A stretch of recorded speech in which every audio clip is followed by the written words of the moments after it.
Now I'm going to show you how to do a knitted on cast on. So the first thing that I like to do is make a slip knot, and that's mostly for stability because we're actually going to knit a stitch into this slip knot to make our knitted on cast on. With the knitted on cast on, one of the advantages is you don't have to measure out your tail like you do with a long tail cast on or a twisted German cast on, because what we're going to do is actually just start by knitting into this stitch. So I'm going to set my hand like I usually do, and then I'm going to just take my needle and knit a stitch and pull it out nice and long and place it on the needle tip.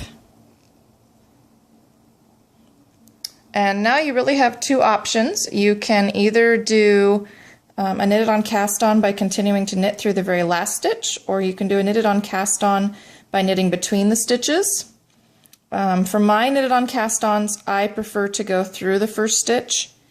So I'm just going to knit through the first stitch and place my next stitch on the needle. And again, we will knit through that first stitch, pull it out nice and long, and I'm just going to slip it onto the needle, and then I tighten it down a little bit. And one more time, knit through, place the knitted stitch onto the needle, and pull it a little bit tighter.